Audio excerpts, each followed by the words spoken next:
Hey folks, Phil Davis, Ancestry Lands, ancestrylands.com. How you doing, folks? It's late night with me. Today is March 1st. We're going to dip the date. For those who may know me intimately, they know that today is the last day I'll be 42 years old. That's right. I'm turning 43 tomorrow. Am I here to celebrate my birthday and say happy birthday? Absolutely not. That's not what I'm here to do. One thing I want to talk to everyone about is that do you reflect on the last year as if this is the last few hours that I'll be 42? One thing I like to do always is when I do have my birthday upcoming, the day before my birthday, I like to spend a little time reflecting. The thing that I reflect most on is how I lived my last life, my last year, 42. What are the successes that I've done? What are the failures that I've done? What are the things that I said I would do when I was 41, turning 42? And did I actually accomplish those achievables? Did I lie to myself? Or am I going to make 41, 41 year old Philip Davis that those wishes will be now pushed into the 43-year-old Philip Davis? And a lot of times, why you think that that may not be necessary, but a lot of, and the reason why I'll say it is when you look back on your year, it's a time of reflection.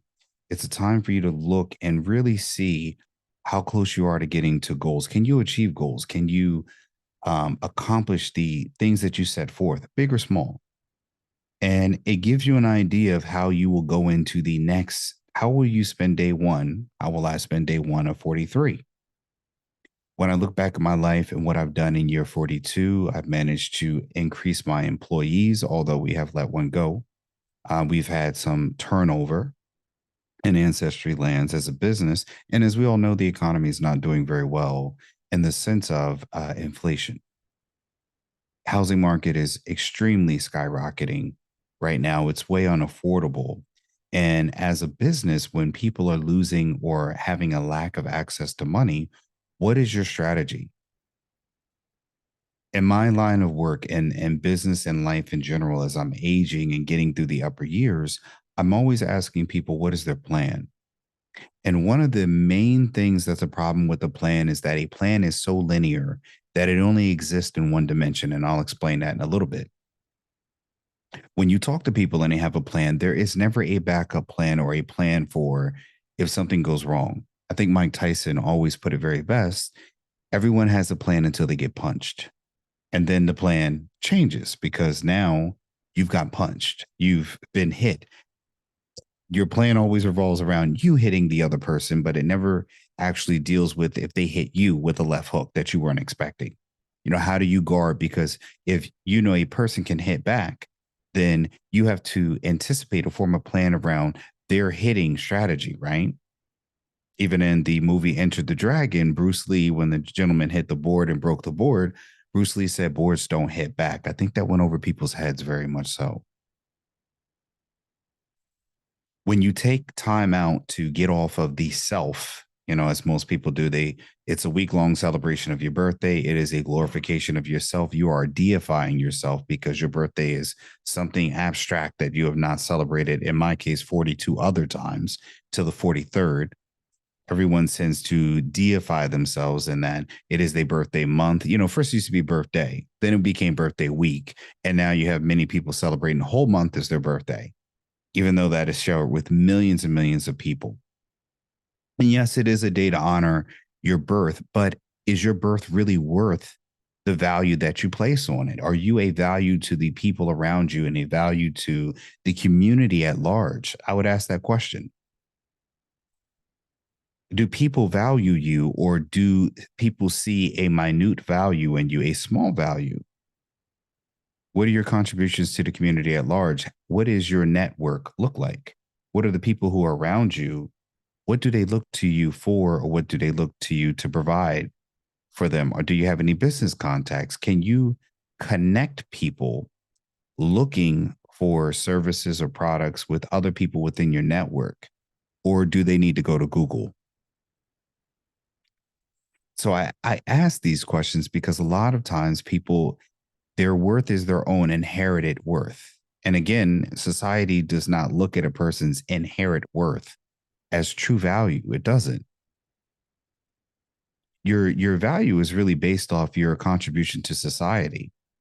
Your company values in the form of the income they pay you. Your children value in pretty much your relationship with them, your presence, not the presents you give them. Your wife, a lot of times, again, we marry for love, but 5, 6 years into it, it's the level of resources and provisions that you provide for your wife that get you through when love is kind of not at the forefront. Provisions in the form of resources that are to be utilized month to month, day to day, so that way a woman can operate in a marriage with full autonomy in the role of a wife, correct? And we see men failing at this job of provisioner, of providing in this world. And now we see women are perverting the role of the utilizer or the utilization of what the man's value is brought into a marriage. And we won't delve too much into that. But again, your value is based upon your societal value, your value from society and having children. They give you tax deductions, correct? Child tax credits. Your ability to have children that can contribute to the next generation of society by filling in the roles of those who will eventually leave an empty seat. And once you understand, again, these rules that I talk about, these hidden codes that are behind this wall of the matrix that we all exist in, which is life, this game of life, people are trying to write their own code. And that's not how it works. It doesn't work that way. There's a code behind the code, there's a source code that operates exactly this way that people miss. People are living in their own microverse, their own universe, not aware of that they exist in a universe that is around them, that is surrounding them. Someone's got their dog out. So, what does Philip do on a day like today where I look back on my birthday? Well, I have to look at what things did I not do in my life? Did I not work out? Did I not take a trip? Did I not take a vacation? Did I not take an opportunity to read a book that I said I was going to read? What are the things that I put off that I would say I did not get accomplished that rolled into from 41 to 42? And why? Why is more important too, as well. Did I make excuses or was I at a lack of time? Many people do know me is that I had an Achilles injury that I suffered from in early July. And I had a whole life course correction where many people know that my life, I traveled over to California from Pennsylvania once a month to work as a nurse in Northern California while still administering and doing the things I was doing in my land business. I had a lot of free time. A lot of that time was spent being a father to my children and a husband to my wife, being present so much in their life. And through this Achilles injury, that changed my direction of traveling every month. And now I'm working in the local Philadelphia area. But again, that was not anticipated at the time. And that's where I'm going to go back to people making these linear plans. The plan always has, plans will always get changed or derailed. We said that the same thing in this housing market. People are going to go in and buy homes. I had a conversation with a gentleman earlier today. And no matter how much mortgage rates are going down, mortgage loan application rates to be exactly, no matter how much layoffs are going by, people are still not reading the source code. No matter if the homes are way overpriced and the sentiment of the buying sentiment is a low, somehow they think that the regular format, the new code that's been overlaid will work when the undercode, the interest rates not being changed, the wars going on, the insurmountable debt that this country's in, they feel that those things are non-factors. The person I was talking about was telling me about how they were going to buy a home. And again, this is an affluent area that I live in. This affluent area is extremely unaffordable, which is why I do rent. which is saving me a lot of money because even as a well-established business owner, it's beyond my reach how anyone could afford this area outside of rent. Renting is pretty much what people would pay for a mortgage about 20 years ago in this area. So is there a sense of shame because I'm not a homeowner? No, I'm not. I don't feel that way. But again, I think that a lot of times, this person I spoke to, there's so many societal pressures for them to provide living for people that are not necessarily within their immediate nuclear family. People want space, so they make demands. And the person that I'm dealing with, the man, is a man in a marriage fulfilling the wishes of others while out looking at the reality in front of them, without looking at the hard numbers. And what you'll see a lot of times is that when you're talking to people this way, especially if you're a business owner, learn to weed out people like this. They do a lot of looking up. It's this, I'm pulling it from the sky. When people are making things up, rarely will you ever get direct eye contact. When you ask people what's a plan, they'll tend to look away and they'll try to get it from the ether. They're not looking at you directly, not telling you exactly what's going on. If you look at Shark Tank as an example, a lot of times people are giving hardcore facts and these sharks are engaged like a shark, looking at the information. They're looking for signs, telltale signs that like slight deviations in your language or inflections may be off to let them know they should ask a peering question. They're writing down numbers. They're looking at facts. They want to know information as it comes. And then they are always coming down on a person because certain things don't add up. And they always ask about competitors. But in day to day, folks, we don't utilize that same framework. Why? I would ask. Why are we not using that same framework when we're interacting with each other in life, when we're looking at our own plans, saying, does this make sense? So they're wanting a 500, a $500,000 home, which is still a $500,000. I don't care what inflation says on things cost. If you are not getting a income that is inflated and inflation adjusted, then your income is not enough for a $500,000 home to realistically be paid off. And we see now with the reports that more Americans, 1 in 4 Americans are doing buy now, pay later.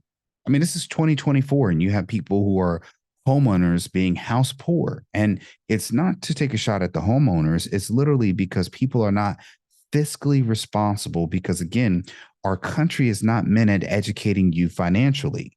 It's not meant to give you financial education courses because, again, academics would be geared towards what you have to deal with in becoming an actual adult. If you think about it, kids are giving a base education on a curriculum that has nothing to do directly relational with their adult life. My kids are not learning, they're not learning about accounting. They're not learning about doing their own budgeting. They're not learning how to do checkbook 101. They're learning about the monetary system, but again, it's aimed at being a consumer focused. You learn how the government works, so you know pretty much that you can get in jail and there's a legal system and you have to fight. And again, that's to feed the system. But again, if you're feeding the system, you're not building your own nation. You're feeding into the matrix. You're feeding the matrix itself. You see this correlating with AI because in AI, the users of the AI technology, and I do use AI too as well in a sparing way, we are feeding its learning. We are making it more efficient so that way it can replace us in the jobs that you generally have to have a human body for. And that's being done more and more. I'm in medicine and I had an interesting conversation today where the AI is going to generate certain markers that I, as a nurse are going to get indicators for. And I'm like, well, where is it getting this data from? And a lot of times the administrators of AI, they can't even tell you where it's getting from. Okay, if you're scanning my nursing notes, all right, great. So if it's scanning all the notes and it's going to formulate something, when it does this formulation, why can't it cite where what it's formulating from? And they don't have an answer for that. So again, the people that are pushing AI a lot of times do not understand the mechanisms in which they can control it. So there's another thing coming. So again, we are just all feeding this because again, our academics are based at making us consumers. There's no 401k class in there, despite most Americans having a 401k.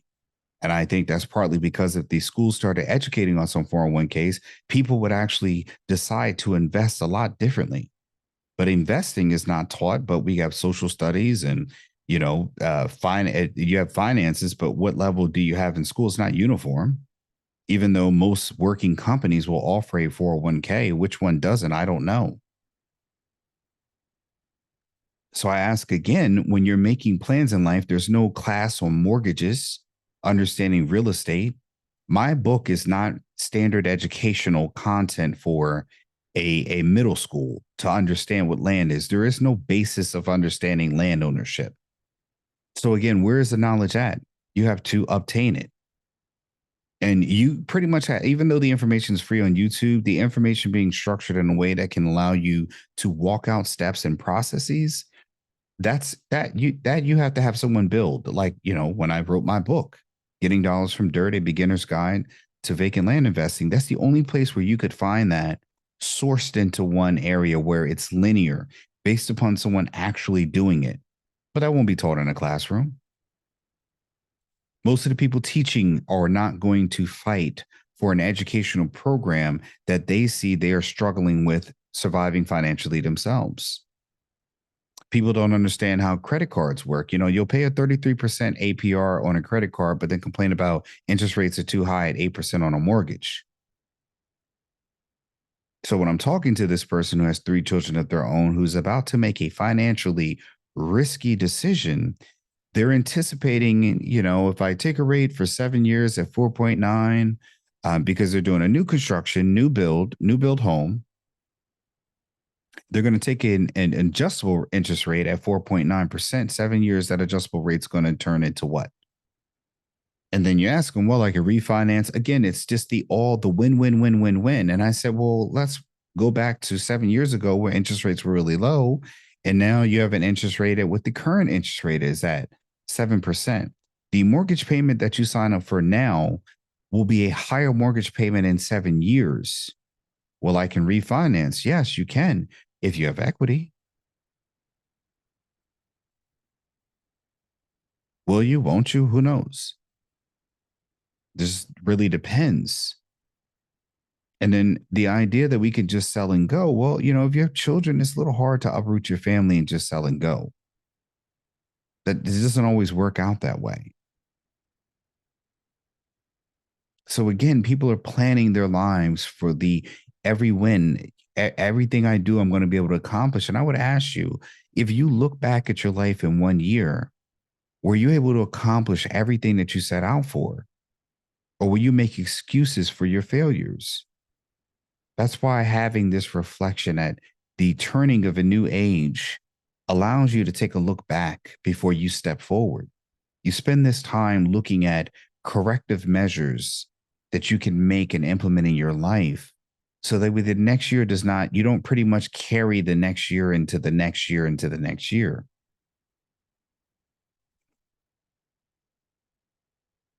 I have to look at the things that I've done well at 42. When I looked at the economy, being where it is now and where people are feeling the crunch, where the free money in the economy is drying up now and people have less money to work with, where I see people living on credit cards more. Student loan forgiveness, now that's Congress is already, or Supreme Court has already shut that down. So, people thinking that they could go out and spend money. Now they have to go back to paying it off. Now you have inflation running high where even the base necessities like groceries are buy now, pay later. So what are you going to do about that now? Do you live poorer and poorer and poorer in your life because inflation is eating away at your ability to build? So now instead of you just being a consumer and feeding into the every time you are buying things that are your base necessities, the bare necessities, if you will, you're going to have inflation taking a little bit more. And it's going to be another 50 cents, another dollar on that $5 you spent. So I'm going to need 6 out your pocket. Inflation's like it just is an extra shadow of a tax. It's every time you spend a dollar, another dollar and a quarter's got to come out.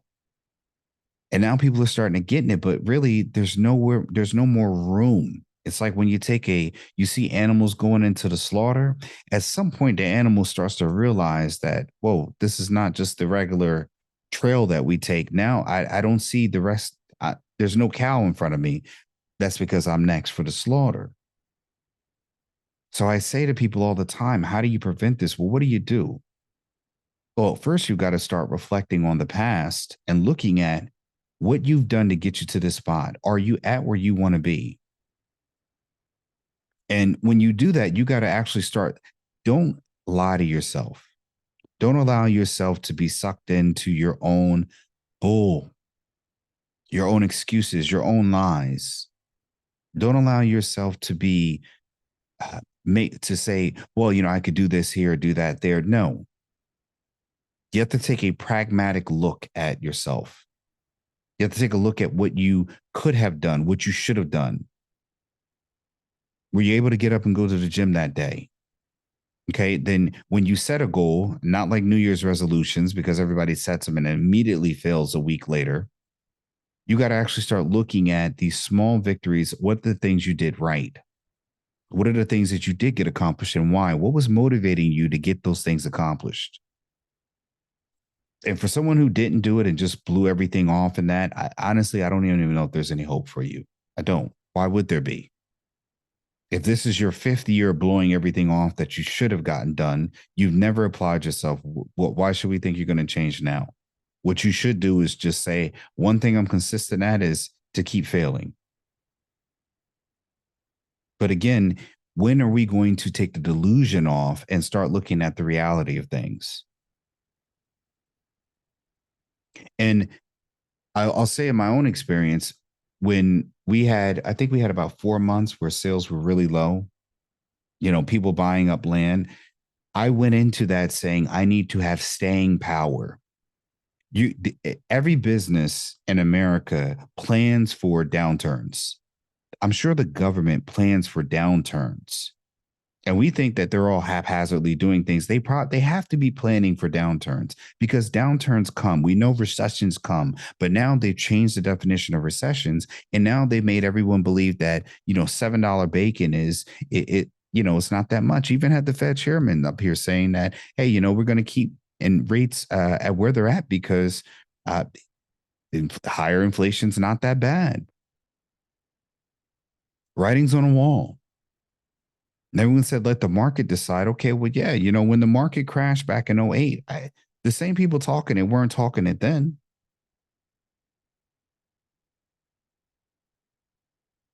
When people lost money that they were looking to retire on, those stories get pushed under the rug and we go back to the sell consume point. There's no example of people looking at all the people that actually lost in that time, the people that were retiring that could not retire at that time, that were economically devastated. We don't take a look at that and say that's our example. You know what we do? We change the channel and put on a TikTok girl showing her butt or the new dance. And then you ask yourself, well, the younger generations, this, and this. Well, what are us 40-year-olds doing? What are us 60-year-olds doing to help them younger generation out? Because what you end up having is a generation that doesn't care about the generation coming up. And then guess what happens? That it just gets a little worse each generation. And we see that because no one wants to make a change. Sounds a little bit like our government. Sounds a little bit like what we do every year in our lives because we won't take a time to reflect. I mean, goodness gracious, you could have people telling you historically, market this, the market does this, there's this and this. Those negative years, people never talk about. They skip right over them. I've had this conversation with my wife. She's like, we didn't make as much money years. And I say, hey, sometimes you make more, sometimes you make a little less. You add children to your lives, children consume. There's more mouths to feed, which means you need more resources. And that means sometimes there may not be any meat on the bone at the end of the day. That happens with animals too. It's not always sunny and there's a dead mouse for a hawk. Sometimes they got to go hungry while just the kids eat. Sometimes the kids got to go hungry and the parents have to eat so that way they can hunt. And sometimes everyone goes hungry. But here, we're scared to hurt. We're scared to buckle down. The country's scared to buckle down. We just want to spin our way into oblivion because no one wants to do the hard reflection and say, how do we get to this spot? How do we get out of it? So when I look back at when things got tough for Ancestry Lands, I wanted to buckle down and prove that I could have staying power. Now, you do that as you set up again, like I said, you need to have capital in a business. This is not something that you can just, run off debt. I try to tell people all the time, people want to build debt-based businesses, and that's not it. This is the reason why Americans are in debt, is because everything is run off debt. If you had a country that truly ran off people actually saving enough and building capital, this country would look much different, but I guarantee it would be much stronger as a country. There was one time, I think that was under Clinton, where we balanced the budget. And since then, it's been a free fall on spending. I know people are going to argue that it truly wasn't about a balanced budget and you had social programs and Social Security wasn't addressed. I get that. But again, what are people doing out in this world? What are they doing to enrich their lives outside of spending to enrich?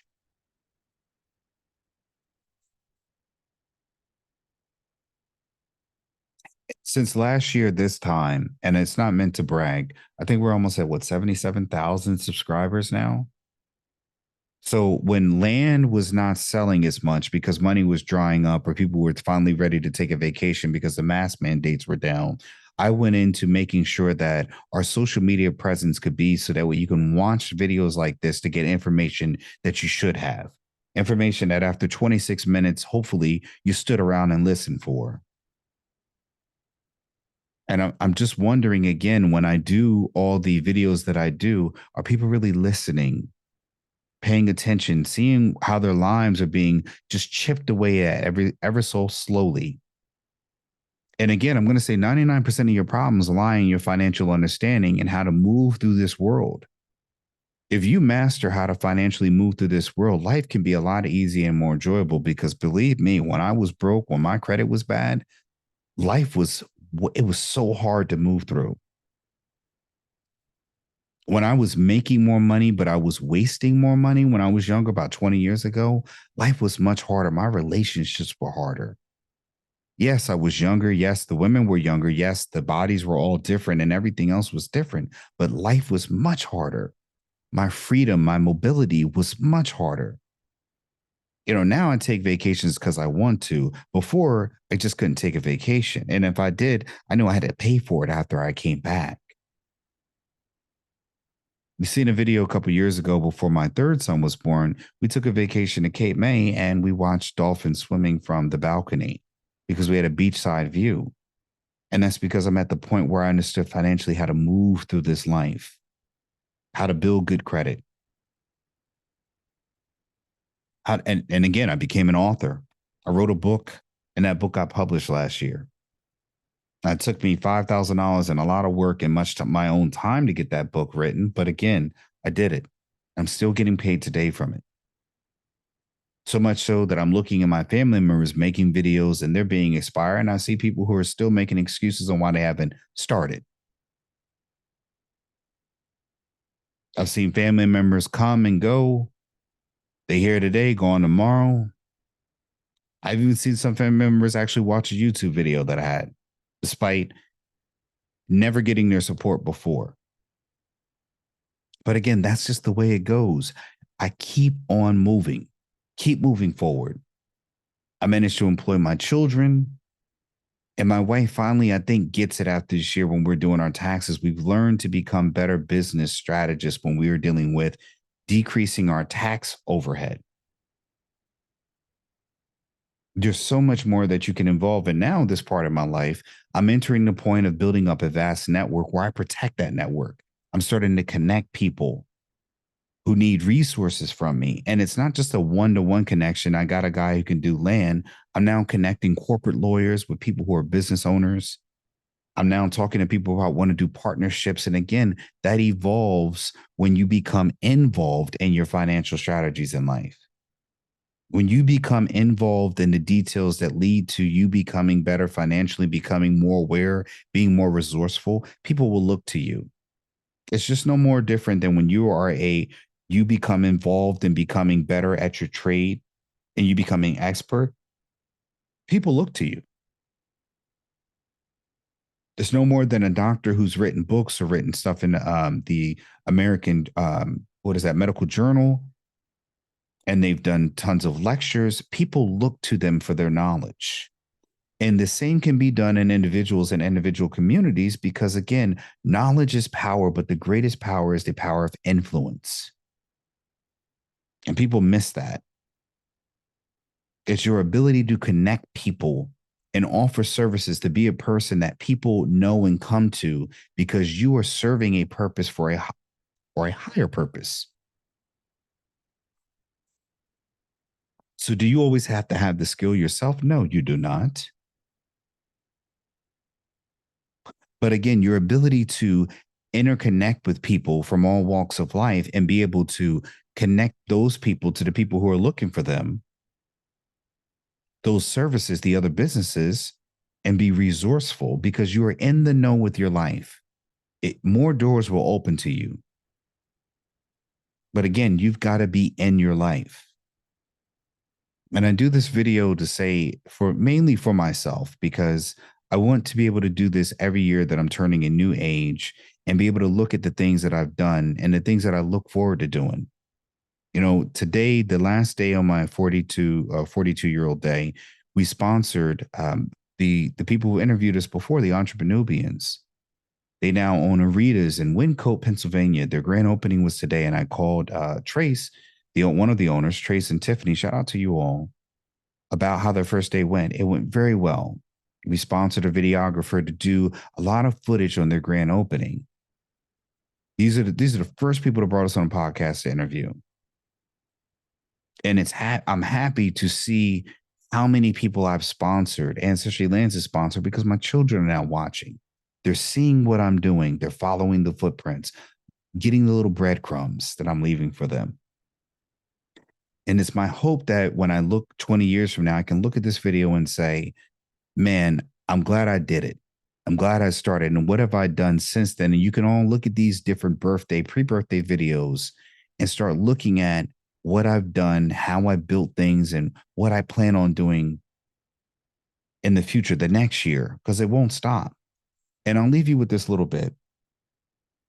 If you live a good life where you do things and you accomplish things and you overcome adversity, when I'm 43, when I'm 73, 83, or 93, if I live to be that long, when I reflect on this life, I would have lived a good life twice. I had great college years with a great crew of guys. Shout out to Rob Thompson, Chris Davis, my brother Julius Davis, and my first roommate, Darren Plummer, and Tay Muzak, too, as well. We had a great 4 years of having fun and doing things that most people would only dream of. And when I reflect back on that, it's almost like going to college again. It's a great feeling. And not because we just, partied all the time, but it's the way we party. We party so cool. It was so memorable. It's reliving it again was like going to the party all over again, having a great night. So I say to you again, folks, sometimes you got to sit down and take some time to spend on yourself. It's not always these meditative. Sometimes you got to literally look at a problem in the face. And you got to start writing some things down and formulate a plan on how to fix it, how to elevate yourself. Not this self-healing mantra, humming stuff, mumbo jumbo, this vibrational energy mindset manifest BS. The only way you're going to manifest something is start putting foot and hand to work. You can sit here and try to manifest a building being built, but again, someone's going to have to put a hammer and nail to board. It's not going to be done because you just manifested. The psychobabble mumbo jumbo needs to stop, and people need to start getting back to real work. Let me just tell you something. This country wasn't built on people manifesting. This country was built on people actually, chopping through all of the middle to Western America, blowing up mountains to get to California, and actually building up towns that they had to fight actual reality-based, situations from animals to Native American tribes. Real things had to happen. It wasn't a manifest destiny kind of deal. Somebody had to either get shot, someone had to take an arrow, someone had to get scalped, someone had to get crushed up by a railroad track, someone had to get blown up by dynamite. That's how this country was built. Children smoked cigarettes. Slavery did exist, and all the other bad things that happened that were reality based, but no one manifested out of slavery. People had to really try to work hard and risk death and limb to get it done. The only question is, why are you not going to risk your own life for your life? You can't save yourself because you're too busy consuming someone else's plan. You're feeding into someone else's dream, building their own nation instead of your own. It's time to wake up, folks. And for the 43-year-old me, I'm going to say to you, I hand the ball to you. Don't waste 43. Do everything you're going to do. Make sure the kids are more strengthened in the business. 42-year-old me, I don't have any regrets. We're doing it very well. The Achilles injury was a blessing. And I think you're going to be all right. Things are better now than they were when you were 41. And no matter how hard it is for you at 41, come back to this video and you see it might be a little bit better. And I want to encourage everybody else to leave yourself a message for the next year. For the next year, March 1st, when I'm 43, going to be 44, leave a message for yourself, just like I'm doing now. Follow my model. And to the 43-year-old Philip that's going to be here tomorrow, go get him, man. And don't look back. Look back and I'll say hi, but don't look back and wish you could have done something different. We're good. We're good. We're good. Just do your best for 43 and hand off to the 44-year-old Philip. Folks, my book, Getting Dollars from Dirt, and I love the support. Thank you all for supporting and buying my book. A lot of people have bought that book. We're almost at 100, not even a year later, and almost 100 copies sold. And I'll take that. Small victories, baby. My book, Getting Dollars from Dirt, is on Amazon. A Beginner's Guide to Vacant Land Investing. Folks, it's the nut and bolts of what you really want to learn about real estate, even if you own a home. Folks, like, share, and subscribe on this video. Leave me a comment in the chat if you actually watched this far. Happy birthday. Happy birthday to tomorrow, the 43-year-old Phil that's not here yet. And thank you, folks. Thank you for getting me this far. Thank you for your support. Thank you for the people who aggravated me. Thank you for the people who've made me laugh. And thank you for all those who have yet to come. I'm your host, Philip Davis, signing off. I hope you've been educated, enlightened, and least of all, entertained. Phil Davis signing out. Peace. Are you curious about the secrets behind those who have made fortunes through vacant land investments? Look no further. We have the perfect solution just for you. Introducing Getting Dollars from Dirt, a beginner's guide to vacant land investing. This extraordinary book serves as your ultimate resource if you aspire to make a significant impact in the real estate market. Inside, you will uncover time-tested strategies and expert tips that will effortlessly guide you through the realm of vacant land investing, regardless of your experience level. Bid farewell to perplexing terminology and overwhelming information overload. This book has been meticulously crafted to offer practical steps that will kickstart your journey toward financial independence. Discover the art of recognizing the most lucrative vacant land opportunities. Getting Dollars from Dirt leaves no stone unturned. You will acquire the confidence and knowledge necessary to make shrewd investment decisions. Secure your copy of Getting Dollars from Dirt today and embark on your path to wealth. Click the link in the description below to order your copy now.